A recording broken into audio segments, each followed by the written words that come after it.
বড় দুর্ভাগ্যের বিষয়, কষ্টের বিষয় যে আজ এই পূর্ব কালিকাপুর মাদ্রাসা তাহসিনুল কোরআন মাদ্রাসার যে জলসা, তো আফসোস থাকার দরকার আমাদের একটা দ্বীনি প্রতিষ্ঠান, যে আমাদের জন্য একটা দ্বীনি প্রতিষ্ঠান তৈরি হয়েছে, যে প্রতিষ্ঠানের জায়গায় সবচেয়ে দামি কিতাব যেটা কুরআনুল কারীম, সেই কুরআনুল কারীম শিক্ষা হয়, যে প্রতিষ্ঠানে সবচেয়ে সত্য ধর্ম যেটা যে ইসলাম ধর্ম, সেই ইসলাম ধর্মের মূল কিতাব যেটা কুরআন, সেই কুরআন শিক্ষা হয়, যে নবীর হাদিস না শুনলে মানুষ আমল করতে পারবে না, সেই নবীর হাদিস এখানে শিক্ষা হয়। আর সেই প্রতিষ্ঠানের সাথে আজকের আমাদের আল্লাহ রাব্বুল আলামিন ওই প্রতিষ্ঠানের উপলক্ষে একটা অনুষ্ঠান অর্থাৎ দ্বীনি মজলিস করার তৌফিক দিয়েছেন, আর সে জায়গায় আমরা উপস্থিত হতে পারিনি। এটা বড় দুর্ভাগ্যের বিষয়, আফসোস করার বিষয় যে এত বড় একটা মহল্লা এবং প্রত্যেকটি বাড়ি লোক কুটুম সবাই আছে, কিন্তু আফসোস থাকা দরকার যে আমরা দ্বীনি কথা, কোরআনিয়া কথা যেখানে হবে সেখান থেকে শুনে নেব, সেখান থেকে কিছু আমল করব, এই ফিকিরটা এখন আমার আপনার মধ্যে আনতে পারিনি। অত আফসোসের বিষয় এটা, কারণ আল্লাহ রাব্বুল আলামিনের নবী, যে নবীর বিনা সুপারিশে আমরা জান্নাতে যেতে পারবো না, সেই নবী তার হাদিসের মধ্যে বলছেন যে আমার উম্মত তোমরা শুনে রাখো, ওগো আমার উম্মত তোমরা শুনে রাখো, ওগো আমার উম্মত তোমরা শুনে রাখো, যেখানে আমার এবং আমার রাসূল, আল্লাহ রাব্বুল আলামিন বলছেন যে যেখানে আমি এবং আমার রাসূল, যেখানে তার কথা হবে, অর্থাৎ যেখানে দ্বীনি কথা হবে, যেখানে কোরআন হাদিসের কথা হবে, আর সেখানে যদি কেউ বসে ইয়াকিন করে নিয়ে যদি বসে, তার পিছনের সমূহ গুনাহ আমি রহমানুর রহিম আলিমুল গায়ব, আমি কথা দিয়ে দিচ্ছি তার সমূহ গুনাহ আমি আল্লাহ মাফ করে দেব, বলি সুবহানাল্লাহ। কিন্তু দুর্ভাগ্যের বিষয় এই যে দ্বীনি কথা একটা শুনবো, একটা দ্বীনি কথা আমি যে শুনবো, আমার কানে আমি আমল করব, এই ফিকিরটা এখন আমার মধ্যে আনতে পারিনি। আর যার কারণে আজকে এত বড় একটা জলসা, এত বড় একটা মজলিস, আর মজলিসের লোক পুরো খালি। আমার দরকার ছিল যে আমার দুনিয়াবি সমস্ত কাজ ফেলে দিয়ে এই মজলিসে এসে বসার। দুনিয়াবি যখন তুমি কোনো কাজ করবে, দুনিয়াতে যখন দুটো চোখ যখন তোমার নিভে যাবে, যখন তোমার মরণ এসে যাবে, মালিকুল মউত যখন তোমার তুলে নেবে, তো তোমার দুনিয়াবি কাজ তোমার সব ছেড়ে দেবে, কেউ থাকবে না। কিন্তু আল্লাহ রাব্বুল আলামিন বললেন, যোগ বান্দা তোমরা যদি দুনিয়ার বুক থেকে যদি কিছু কামিয়ে নিয়ে আসতে পারো, আমি আল্লাহ তোমাদের জন্য জান্নাত রেখেছি, সেই জান্নাতে তোমরা যেতে পারবে, বলি সুবহানাল্লাহ। আল্লাহ রাব্বুল আলামিন পবিত্র কোরআনের 18 নম্বর পারায় ঘোষণা করছেন, قد أفلح المؤمنون, আমার মুমিন বান্দা তোমরা শুনে রাখো, আমি তোমাদের আল্লাহ বলে দিচ্ছি, তোমরা মুমিন তোমরা শুনে রাখো, তোমরা যদি 7টা জিনিস, তোমাদের 7টা গুণ যদি তোমাদের জন্য বৈশিষ্ট্য করে নিতে পারো, বৈশিষ্ট্য মানে ইত্তেবা করে নিতে পারো, আমি আল্লাহ তোমাদের কথা দিয়ে দিচ্ছি, কাল কিয়ামতের দিন জান্নাতে ফিরদাউস দেওয়ার দায়িত্ব আমার, বলি সুবহানাল্লাহ। আমি আল্লাহ কথা দিয়ে দিচ্ছি, যদি তোমাদের মধ্যে 7টা গুণ আনতে পারো, আমি কথা দিয়ে দিচ্ছি কাল কিয়ামতের দিন জান্নাতে ফিরদাউস তোমার জন্য হয়ে গেল। এটা আমি আল্লাহ কথা দিয়ে দিলাম। আল্লাহ রাব্বুল আলামিন কোরআনের 18 নম্বর পারাতে ঘোষণা করলেন। দ্বিতীয় আয়াতে বলছেন যে তোমার সর্বপ্রথম গুণ যেটা, আল্লাযীনা হুম ফি সালাতিহিম খাশিউন,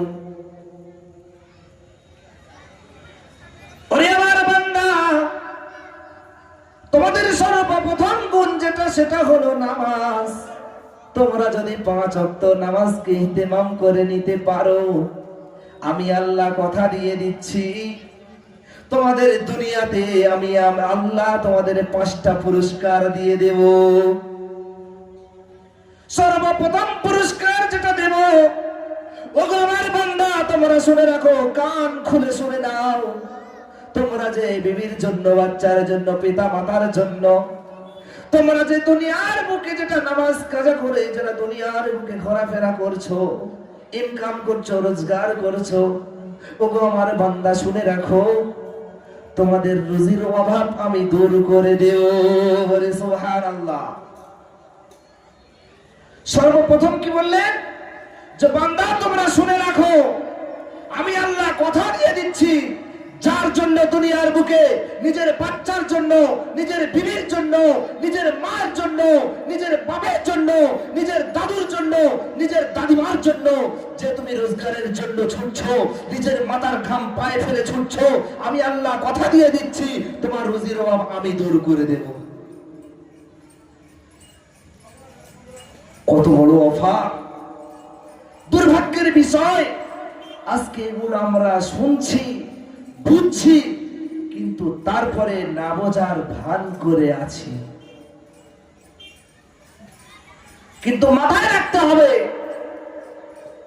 যে যে কথাটা তুমি শুনেছো আর না শোনার ভান করে আছো, খোদার কোরআন বলছে লাহুম কুলুবুল লা ইয়াফকাহুনা বিহা, যাদের কান থাকতে শুনেও শুনলো না,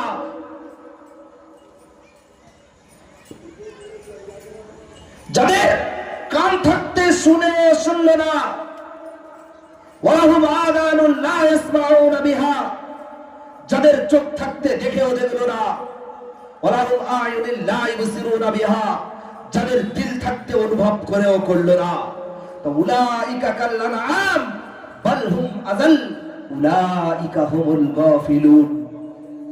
আমার বান্দা তোমরা শুনে রাখো, লাহুম কুলুবুল লা ইয়াফকাহুনা বিহা, যাদের কান থাকতে শুনেও শুনলো না, ওয়ালাহুম আয়ুনুন লা ইবসিরুনা বিহা, যাদের চোখ থাকতে দেখেও দেখলো না, ওয়ালাহুম আযানুন লা ইয়াসমাউনা বিহা, যাদের দিল থাকতে অনুভব করেও করলো না, উলাইকা কাল্লানআম বাল হুম আযাল উলাইকা হুমুল গাফিলুন। তারা আমার গাফেল ব্যক্তিদের মধ্যে, তারা 4 পায়ে জন্তু এবং তার চেয়ে বেশি খারাপ। আফসোস, আফসোস, বাল হুম আযাল, তারা 4 পায়ে জন্তু, উলাইকা হুমুল গাফিলুন। শুধু তাই নয়, আমার গাফেল ব্যক্তি যারা আছে তাদের মধ্যে আল্লাহ নবী সাল্লাল্লাহু আলাইহি ওয়াসাল্লাম হাদিসের মধ্যে বলছেন, বাইনাল আবদি ওয়া বাইনাল কুফরি তারকুস সালাহ। আমার উম্মত তোমরা শুনে রাখো, আল্লাহ রাব্বুল আলামিন যেটা দুটো ভাগ করে দিয়েছে, কাফের আর মুমিন, এই কাফের আর মুমিনের পার্থক্য আমি আল্লাহর নবী বলে যাচ্ছি, শুধুমাত্র নামাজ। এই নামাজ শুধু কাফের আর মুমিনের পার্থক্য করে দেবে। কিন্তু দুর্ভাগ্যের বিষয়, আজকে আমি নামাজ পড়তে পারি না, আমি মুমিন বলে দাবি করে থাকি। আমি নামাজ পড়ি না, আমি মনে করে আছি আমি ইমানদার। কিন্তু না, মুমিন আর কাফেরের পার্থক্য করেছে নামাজ। সেই নামাজটা তোমার মধ্যে নেই মানে তুমি মুসলমানের খাতায়ও তোমার নাম নেই। কিন্তু আমার মাথায় রাখতে হবে, আল্লাহর নবীর হাদিস কোনদিন মিথ্যা হতে পারে না, আল্লাহর কোরআন কোনদিন মিথ্যা হতে পারে না। তাহলে আমি শুনেছি আমার জন্য নামাজ পড়া ফরজ, 1 ওয়াক্ত নামাজ কাজা করলে 2,88,000 বছর জাহান্নামে থাকতে হয়, এটা আমি কান থাকতে শুনে নিয়েছি, কিন্তু না শোনার ভান করে আছি। তাহলে ভেবে রাখুন, আজকে খোদার কোরআন কি বলেছে? খোদার কোরআন বলেছে যে কান থাকতে শুনেও শুনলো না, চোখ থাকতে থাকতে দেখেও দেখলো না আমার সামনে একজন ব্যক্তি গুনাহ করছে, আমার জন্য করণীয় আছে যে একজন ব্যক্তি যখন গুনাহ করবে তার গুনাহ থেকে বেঁচে দেওয়ার দায়িত্ব আমার, কিন্তু আমি দায়িত্বশীল, কিন্তু আমি আত-তাইয়্যিসুল লা ইয়াদখুলুল জান্নাহ, তাইয়্যুস কোনোদিন জান্নাতে যেতে পারে না। আর সেই তাইয়্যুস আমি কেন বলছি তাইয়্যুস আমি? আজকে আমার দায়িত্ব ছিল আমার বিবি পর্দা করছে কিনা, আমার মা পর্দা করছে কিনা, আমার বোন পর্দা করছে কিনা, আমার দাদিমা পর্দা করছে কিনা, এটা আমার দায়িত্ব ছিল। কিন্তু আমি সেই দায়িত্ব নেওয়ার পরেও সেটা আমি দায়িত্ব আদায় করতে পারিনি। আর দাইয়ুস ওরা যারা দায়িত্ব নিয়ে দায়িত্ব পালন করতে পারে না। তাই ভাবুন, আমার সামনে একজন গুনাহ করছে, আমি চোখ থাকতে দেখেছি, কিন্তু দুর্ভাগ্যের বিষয় আমি তাকে রুখতে পারিনি। তারপরে শুধু আফসোস লাগে এটাই যে আমরা যার জন্য ছুটছি পিছনে, যে আমার বিবির মুখে দুটো রুজি তুলে দেব, আমার বাচ্চার মুখে দুটো রুজি তুলে দেব, কিন্তু দুর্ভাগ্যের বিষয় যে রুজির অভাব আল্লাহ দূর করে দেবে নামাজ পড়লে, সেই নামাজ থেকে আমি বঞ্চিত, সে নামাজ থেকে আমি বঞ্চিত। আফসোস লাগে না? দিনই কথা আমার কাছে মনে হয় না দিনের কথা কিটা জিনিস, নামাজটা কি জিনিস মনে করতে পারি না। আমি সব পারি, সব শুনি, সব বুঝি, কিন্তু না বোঝার ভান করে আছি। তো মনে রাখবেন, আল্লাহর কোরআন বলেছে যে তারা চার পায়ের জন্তুর চেয়ে বেশি খারাপ যারা শুনেও না শোনার ভান করে থাকে। তাহলে মাথায় রাখুন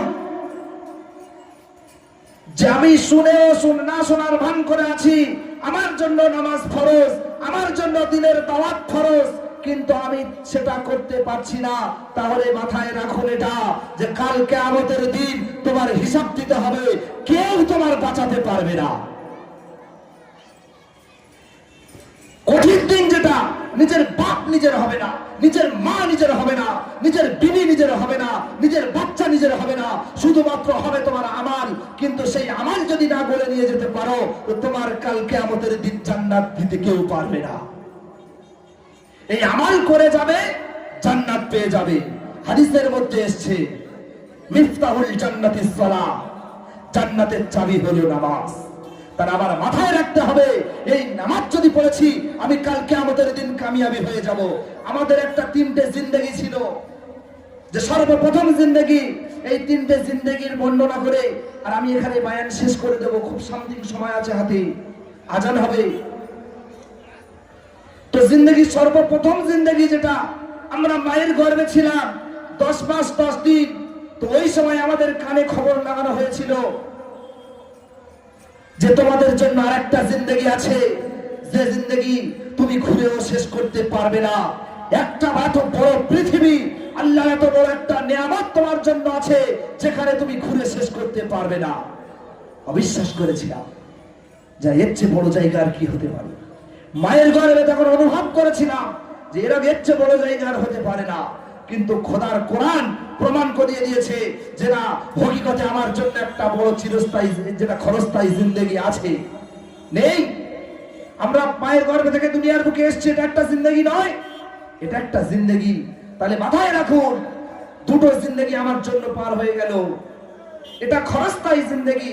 মায়ের গর্ভে ছিলাম মাত্র 10 মাস 10 দিন, এটা হলো 70 কিংবা 60 বছরের জিন্দেগি। তাহলে মাথায় রাখুন, এটা ক্ষণস্থায়ী জিন্দেগি। দুটো ক্ষণস্থায়ী জিন্দেগি, শেষেরটা যেটা আছে সেটা হলো চিরস্থায়ী জিন্দেগি, যার কোনো শেষ নেই। যেখানে সুখীময় হতে পারলে সুখী, আর যেখানে কষ্টময় হতে পারলে কষ্ট, যে কষ্ট বর্ণনা করে শেষ হবে না। এত কঠিন আযাব সেখানে। কিন্তু আমার মাথায় রাখতে হবে সেই কঠিন আযাবে আমার যাতে না যেতে হয়। আমি যেমন দুটো জিন্দেগি আমি পার করে দিচ্ছি, 3 নম্বর জিন্দেগিতে ওই রকম যেন আমি খুশি হয়ে পার করাতে পারি। ওই রকম খুশি করানোর জন্য আমার আপনার জন্য শুধুমাত্র লাগবে নামাজ আর সৎ কাজের আদেশ, অসৎ কাজের নিষেধ। আমরা সকলে এই সৎ কাজের আদেশ এবং অসৎ কাজের নিষেধ করব ইনশাআল্লাহ। আর তার সাথে সাথে আমাদের যে প্রধান হুকুম ছিল, সর্বপ্রথম হুকুম ছিল মুসলমানের যে নামাজ ফরজ, সেই নামাজটা আমি যেন আদায় করে নিতে পারি। এইরকম ইয়াকিন করে নেওয়া, যে এরকম নিয়ত করে নেওয়া আজকের দিন থেকে নিয়ে আর আমি কিয়ামত পর্যন্ত, শুধু তাই নয়, দুটো চোখ যখন মুছে যাবে আমার শেষ নিঃশ্বাস পর্যন্ত যে ওয়াক্ত নামাজ পাবো, একটা ওয়াক্ত কাজা করবো না ইনশাআল্লাহ। আল্লাহ সকলকে শোনার থেকে বেশি বেশি আমল করার তৌফিক দান করুক। এখন আজান হবে, তো আমরা চলে আসি। আমাদের জন্য নামাজ ফরজ, তো আমরা নামাজ আদায় করব। তার সাথে সাথে আমন্ত্রিত বক্তাগণ এসে গিয়েছে এখানে, তাদের মূল্যবান মূল্যবান কোরআন হাদিস দিয়ে ব্যাখ্যা আমরা সবাই শুনবো। আল্লাহ রাব্বুল আলামিন আমাদের সকলকে সঠিক বুঝ দান করুক এবং সকলকে নামাজ পাঁচ ওয়াক্ত পড়ার তৌফিক দান করুক। ওয়া আখির দাওয়ানা আলহামদুলিল্লাহি রাব্বিল আলামিন।